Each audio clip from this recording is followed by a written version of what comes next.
I've got one that can see. But first on Fox Tonight, tempers flaring in the Oval Office during a high-stakes meeting today over Ukraine's war with Russia. President Trump welcomed Ukrainian President Vladimir Zelensky to the White House, and it was cordial at first, but then things got very heated. Fox 10's Mark Martinez is here with a breakdown of what went wrong today. Yeah, John and Christina, this was unlike any Oval Office meeting that we've ever seen. President Trump and President Zelensky were scheduled to have a press conference after that meeting, but that was canceled after any potential deal seemed to blow up right in front of the news media. What started out with an exchange of pleasantries at the entrance to the White House today quickly turned heated, with the two world leaders talking over each other in the Oval Office with cameras rolling. Don't tell us what we're going to feel. I'm not telling you. Because you're in no position to dictate that. Remember this. You're in no position to dictate what we're going to feel. We're going to feel very good. We're going to feel very good and very strong. At one point, Vice President J.D. Vance, seated to President Trump's left, jumped into the fray. I'm talking about the kind of diplomacy that's going to end the destruction of your country. Yes, but if you Mr. President, with respect, I think it's disrespectful for you to come into the Oval Office and try to litigate this in front of the American media. It got so testy, President Trump told Zelensky to leave the White House minutes after the Oval Office fireworks. You're not in a good position. You don't have the cards right now. With us, you start having cards. But right now, you don't. You're playing cards. You're playing cards. You're gambling with the lives of millions of people. You're gambling with World War III. You're gambling with World War III. Yeah, so it did not go as planned, that's for sure. We heard from President Trump, though, outside of the White House before he left for Mar-a-Lago, talking about the meeting with Zelensky. I want it to end immediately. I want a ceasefire now. He says, oh, I don't want a ceasefire. Well, all of a sudden, he's a big shot because he has the U.S. on his side. Either we're going to end it or let him fight it out. And if he fights it out, it's not going to be pretty. Because without us, he doesn't win.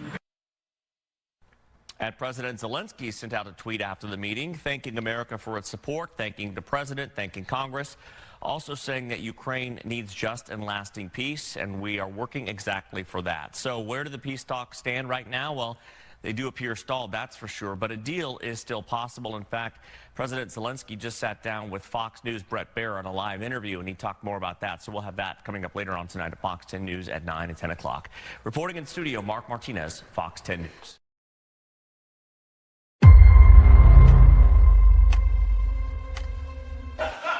Martin has a really bad temper.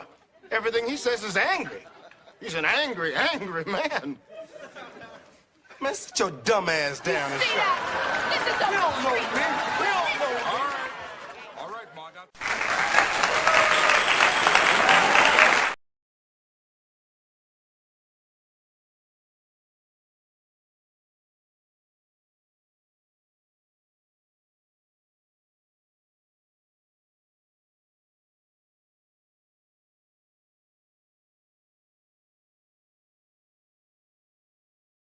Not to react to everything that Trump says. If you react to everything he says, you're going to have a nervous breakdown. You can't keep up. The man is a human flash grenade. The international OCGFC are going for broke. They're going for broke. It's like a shock and awe campaign against the post-World War II world order. Scorched earth. He's the disorienter in chief. A lot of people wanted me to respond to that obscene video that Trump shared on his social media platform, the AI-generated video that's supposed to show his vision of Gaza. Even though I've already said multiple times that you should never take anything that man says literally. Never take anything literally. I've already said that this whole so-called plan for Gaza was absurd. And it's nothing but a tactic for signaling to the GCC and to Egypt and so on that it's time to move forward with a workable plan for reconstruction. And that was essentially confirmed by Steve Witkoff a few days later when he said that Trump was just trying to get the leaders in the region talking. You know, he just trying to get them to talk and put together ideas for moving forward. But of course it was a disgusting video. I mean, it was disgusting and pathetic. It was disgusting, pathetic, and it's the closest that they will ever come to that scenario ever existing in reality. This is what they can do now. This is all they can do now. They can create an AI virtual outcome because creating a real outcome is no longer within their capacity. It's no longer within their capability. It's like that crazy Egyptian a while back in Syria, who made an AI vision of an uprising in Egypt. It's the same. You are so disconnected from having any real world impact, any real world influence, that your imaginary dream scenarios can only be realized through AI, CGI, animation, what have you. So I wasn't going to respond to that anyway. Or anyway, I was deciding whether or not to respond to that grotesque video. And then there was the smackathon at the White House with Trump and Zelensky and J.D. Vance. See what I mean? It's shock and awe. Never leave enough time to process. Never leave enough time to deliberate or to analyze. Just pummel the collective consciousness with spectacles and dumpster fires to keep everyone not just distracted, but literally bewildered. Paralysis through an overload of weird, shocking behavior. And within this stampede of outlandish, outrageous behavior, you also have, what's his name? Elon Musk's shenanigans in Germany and UK and so on. The elections in Germany that took Schultz out and replaced him with a former BlackRock executive. People ask me to comment on all of these things. But honestly, for me, it's like asking me to comment on every step in a staircase that someone is falling down. Because all of this is just the playing out of what I have been saying all along for at least 3 years now. The A-National OCGFC are throwing Europe under the bus. And in fact, they already threw it under the bus. It's been under the bus. So the headlines that we're seeing now are just about which part of Europe is currently getting crushed under the wheels. Which part of the body of Europe. The U.S. is subjugating Europe. And they're distancing themselves from the conflict zone that they want Europe to become. So, look at the reaction of the EU leadership to the Trump-Zelensky shouting match. It's just pledging their undying support for Ukraine, doubling down on their animosity towards Russia, and accepting the fact or acknowledging the fact that they are no longer American partners. That's just Europe continuing to fall down the stairs. And the effigy of Schultz is removed and BlackRock takes over direct control over Germany to ensure that the destabilization goes on. Every country is supposed to fend for itself in terms of security and military preparedness and so forth. Which it doesn't mean anything except purchasing weapon systems from the U.S. It means domestic conscription and so on. You understand? I find it hard to motivate myself, frankly, to even comment on all of this because I have literally been saying this for years already. So it's hard for me to find something new to say except, yeah, that's what I said. If you want me to comment on the train wreck of that press conference between Trump and Vance and Zelensky, what is there to say? Really, what is there to say? This is where it's appropriate to bring up the fact that Trump was a reality TV star. People mention that all the time about Trump, dismissively, as if that's the only thing that Trump ever has been, which is dishonest. But in this case, it's right, because that was a reality TV catfight. And it makes me look at how well King Abdullah actually controlled himself in his press conference with Trump. That press conference that everyone criticized him for. But he didn't allow himself to be provoked into the indignity of a shouting match, which you have to know at this point that Trump is always loaded up for that. He's always loaded up for that. He's ready to do it. So I think world leaders need to understand that any joint press conference with Donald Trump is a trap, because he absolutely is shamelessly ready to play for the cameras at any time. And this, again, is just another way of alienating the rest of the world from the U.S. and isolating America from the world stage. If your relationship as a country, if your relationship with the U.S. is sensitive in any way, why the worst thing that you could ever do is to agree to appear in a joint press conference with Donald Trump. Teddy Roosevelt said, "Speak softly but carry a big stick." That's the American approach to diplomacy. So when you see an American president speaking loudly, well, you know he's got no stick. So all he can do is to try to beat you down verbally. And if he does it on camera, if he does it in public, well, it can have the same effect as a physical beatdown. So leaders around the world, in my opinion, should never give him the chance. Don't you do a joint press conference with Donald Trump. It's not safe. Okay, but meanwhile, actual things are happening, and you should try to pay attention to those actual things, like the gutting of the federal government in the United States. The A National OCGFC are scraping out the insides of the government like a Halloween pumpkin. What we are witnessing is not some unprecedented decline of Western power, but rather we're seeing the natural conclusion of the imperial project. The A National OCGFC are simply doing now to Europe and doing to America what they have been doing to the global South for decades. Longer than decades. The machinery of the empire was never built to serve the people at the imperial core. Remember that. It was built to serve the private interests that controlled the empire. And now, with America retracting as an empire, those same private sector elites are cannibalizing the very system that sustained them. You understand? For decades, the global South has been systematically stripped of sovereignty. Its governments have been reduced to administrators of corporate interests, corporate imperialism. Their resources extracted, their populations controlled through debt, through military intervention and economic coercion, on and on and on. Now that process is being applied to the former imperial centers themselves.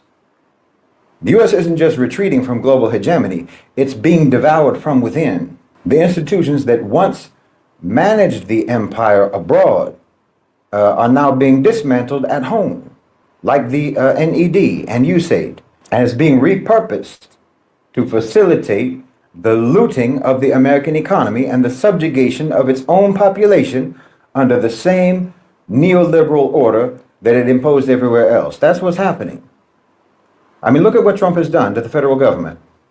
Honestly, agencies that were once responsible for regulating industry, for protecting labor rights, for ensuring environmental standards, or for providing social services, it's all being gutted. It's all being hollowed out, or it's being handed over to the private sector, to private sector actors who have no interest in governance beyond how it can be exploited for profit.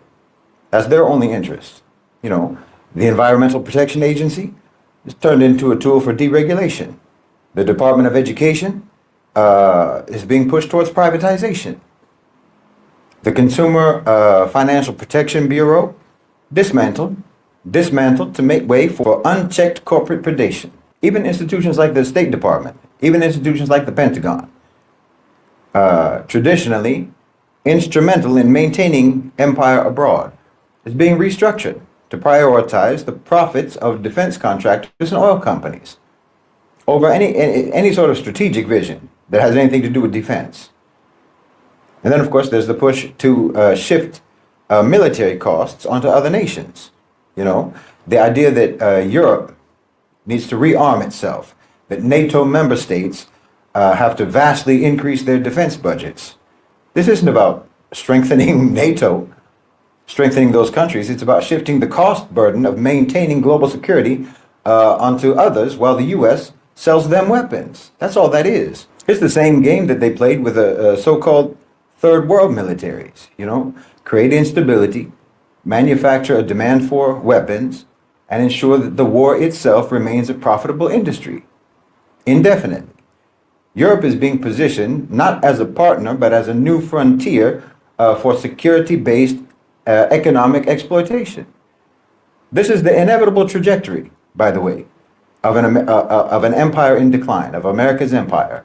America's global footprint is shrinking, but it's not because they're making a strategic retreat. It's because the forces that once wielded that empire for their own gain no longer need the facade of national power. They have extracted what they could from the world, and now they're extracting from America itself. The country is being looted. It's being asset stripped and sold off in pieces. And just as they did in the global South, they're going to leave behind a population that's drowning in debt.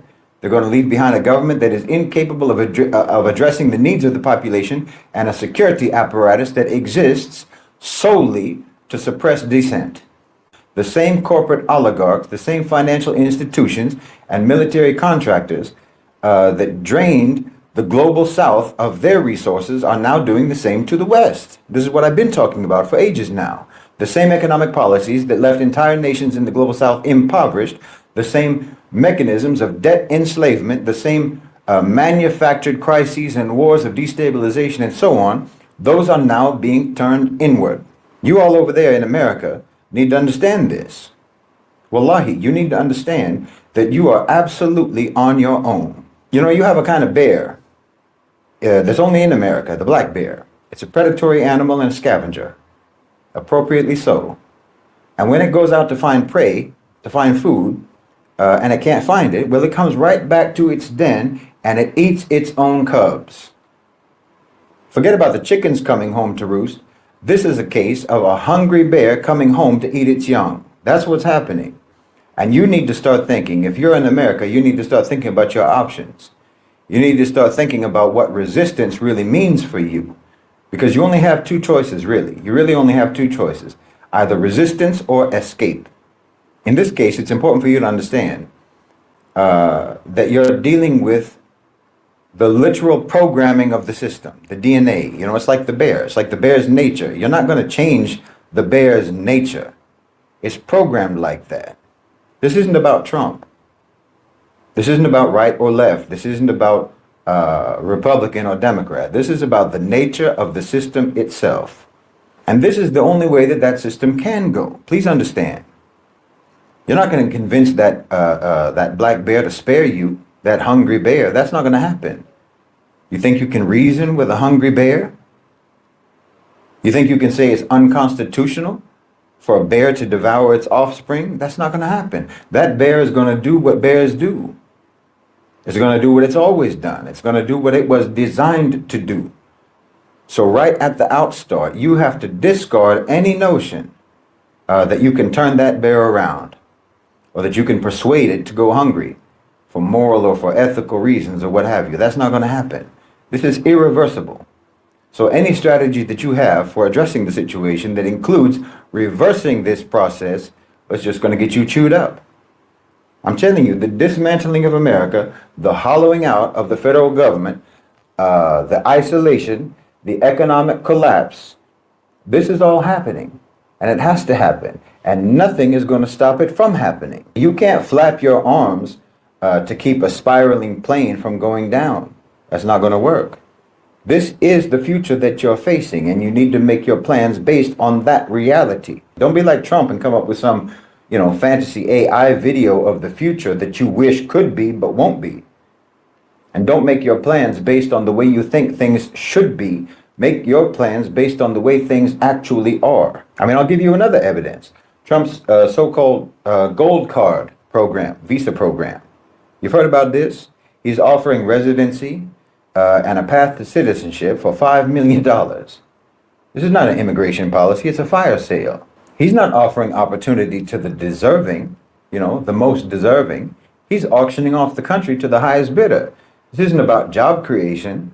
It isn't about economic development or national prosperity or whatever other hype you might hear. It's about the final commodification of American sovereignty, the absolute monetization of citizenship. It's the selling off of America itself to the national owners and controllers of global financialized capital. Couldn't be clearer. This program that Trump has allows any foreign billionaire, whether it's a Russian oligarch, a sheikh from the Gulf, or a Chinese tycoon, to purchase a permanent U.S. residency and eventually, a path to citizenship for just $5 million. No jobs need to be created. No economic contributions have to be made. No investment. Nothing beyond the payment itself, beyond that $5 million. There's no requirement whatsoever for these individuals to invest or to integrate or assimilate or what have you, or to even live in the country. They're simply paying for a passport. They're paying for a nationality. This policy reveals a stark reality about that government. The American government does not see the United States as a nation anymore. It sees it as real estate. It sees it as an asset to be leveraged, a commodity to be liquidated. The country is not being governed, it's being sold. I mean, some might say, why would a foreign billionaire pay $5 million for this when they can already invest in the U.S.? Well, it has nothing to do with investment. The gold card offers them something that investment can't really offer them. Just investment. Unrestricted access, asset protection, political leverage, and legal immunity. Billionaires who secure American residency can gain unfettered access to the U.S. financial system. Their transactions will no longer be subjected to the scrutiny that applies to foreign nationals. You understand?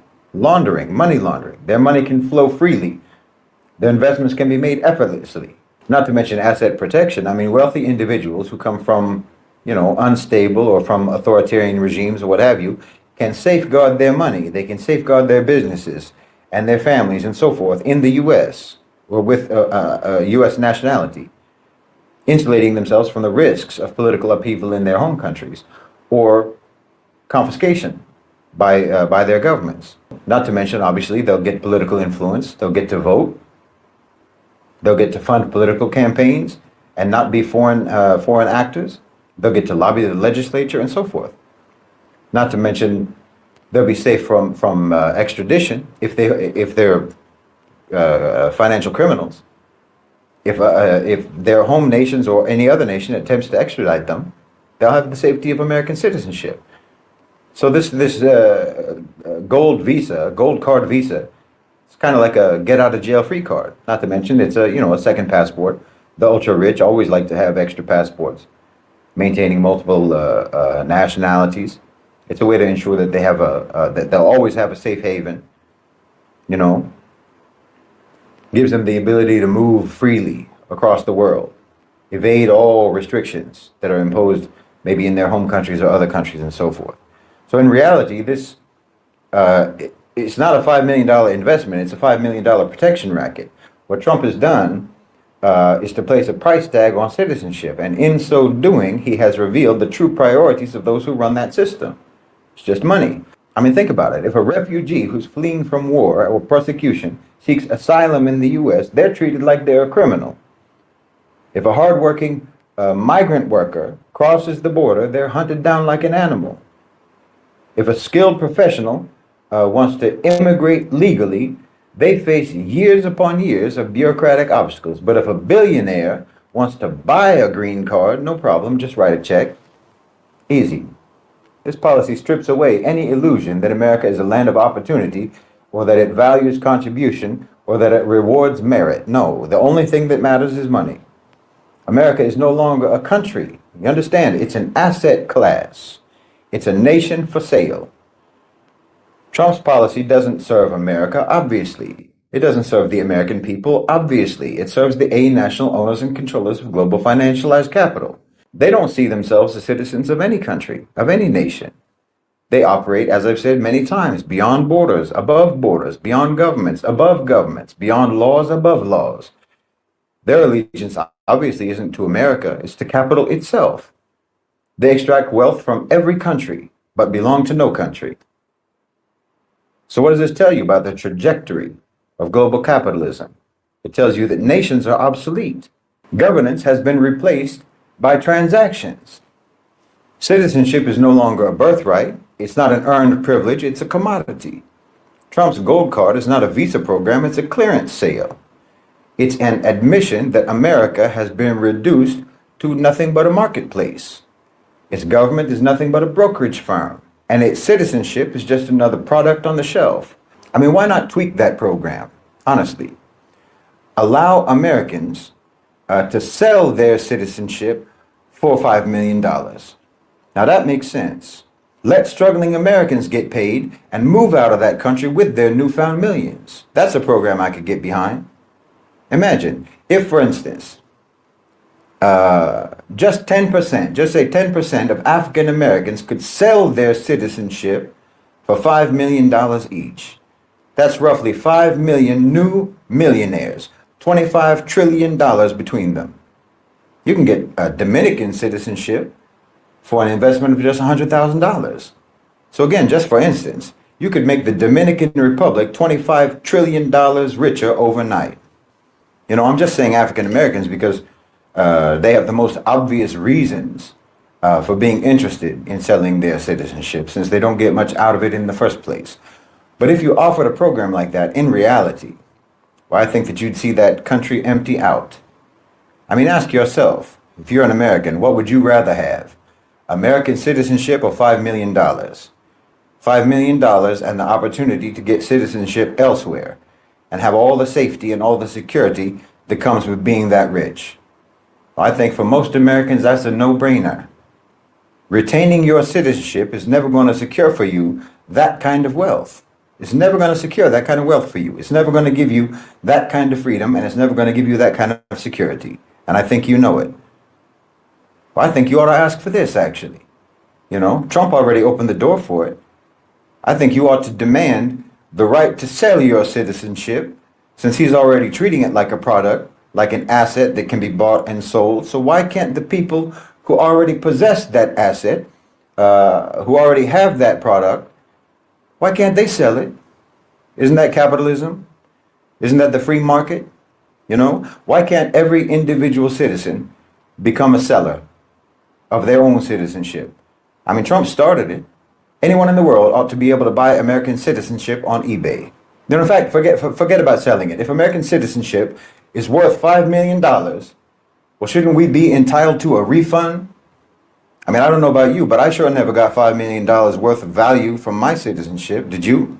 Well, I think the government ought to buy it back, just like corporations, you know, with their share buybacks and so on. You can have it. Give me that $5 million and we'll be on our way. Who wouldn't go for that deal? Well, you'd see that whole country depopulated within days. But seriously, I think that you're going to have to think in terms of how you're going to ride this avalanche, and don't fool yourself ever into thinking that you can ever stop it or that you can reverse it. No, you are surfing on a landslide. If you're an American, and you're going to have to pay attention to the way that that landslide is moving, to adjust your position accordingly to make sure that you don't fall and get swallowed into it. That's what's happening.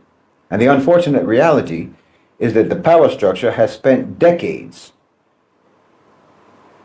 making sure that you are not equipped to deal with this. That's the truth. Making sure that you don't have the intellectual faculties, that you don't have the material faculties, that you don't have the social skills, the community building skills, or any understanding of solidarity that you need to survive. Why the American people have become literally the fatted calf, ready for slaughter. I mean, look around you. Honestly, look around you. The American people have been fattened up physically, intellectually, psychologically, like livestock being prepared for the slaughter. I mean, this isn't just about obesity rates, literally, even though those are skyrocketing. This is about a whole population that has been systematically weakened, has been systematically softened, and they've been made utterly dependent to the point where they can't even recognize their own captivity. This is the situation that you're in. I mean, just look at, like I say, even literally, look at the bodies of Americans. 30% of U.S. adults in 1999 were obese. Now it's over 40%. And severe obesity, the kind that cripples mobility, that causes diseases, that makes you incapable of even basic physical autonomy, that's doubled in the last 2 decades. Children are following the same trajectory. I mean, childhood obesity rates have tripled since the 1970s. Well, what does that mean? It means that the system has literally engineered a society where people are too sedentary, they're too sluggish, they're too unhealthy to resist. They're too dependent on medications and on processed food and so on. You're not being prepared for a future of strength and independence. You're being prepared for culling. And no, it's not just physical. Intellectually, the decline is just as dramatic. You know, global assessments rank the U.S. embarrassingly low in literacy, in mathematics, in problem-solving skills. We're talking about a country that prides itself supposedly on being the leader of the free world, yet its people struggle to comprehend basic information, struggle to apply logic, to critically assess what's even happening around them. Do you understand what that means? It means that the majority of people are functionally incapable of defending themselves. They're functionally incapable of defending themselves or protecting themselves against manipulation. They don't have the intellectual tools to resist. They have been rendered deliberately passive. And the people know it themselves. The people are aware of this. You know, Polls show that the Americans themselves know that they are experiencing moral and intellectual decline, but they also believe that it's always been getting worse, that this is just the way things are. This is psychological engineering at its finest, convincing the whole society that its decay is natural and inevitable. Your food is poisoned, your education is hollowed out, your physical strength is eroded, your attention span is destroyed. You're not being prepared for leadership. You're not being prepared for self-sufficiency. You're not being prepared for resilience. You're being prepared to be used and discarded. And the worst part is that you've been made to accept it. So, I mean, the question is, are you going to keep grazing in the pasture, getting softer and softer, getting weaker and weaker, just waiting for the inevitable? Or are you going to break free? Try to regain some kind of strength and refuse to be led to the slaughter, because let me tell you something, no one's coming to save you. It's on you to wake up and to resist. I don't know if you're ready for the challenge, because like I said, they have literally been making sure for decades that you aren't ready. I mean, you're going to need to build communities, and I don't mean just hosting block parties or going to neighborhood cookouts. I'm talking about literally building parallel community level power structures, localized independent economies, your own supply chains, your own resources, and I mean basic needs resources like food and water, education networks, community policing, and so on. You can learn some of this, a lot of this actually, you can learn a lot of this from the Global South. I mean, do you know that there's areas in Pakistan, there's whole areas of Pakistan where the army won't even go, because the local leaders there in those areas have built such strong parallel power structures that they function almost like autonomous zones.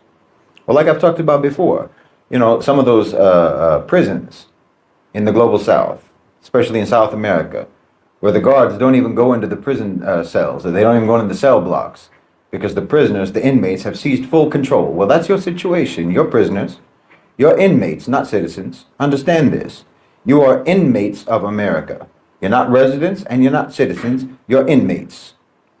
And if you can't find your way out of that prison, well, then you're going to have to find some kind of way to consolidate some degree of autonomous control where you are. Now, I'm only telling you how things are shaping up over there. That's all I'm saying. You can do whatever you want with it. But realistically, this is what you're facing.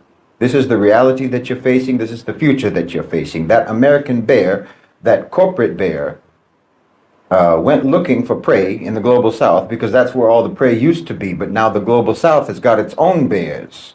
So that bear is coming right back to you. And you're going to have to be ready.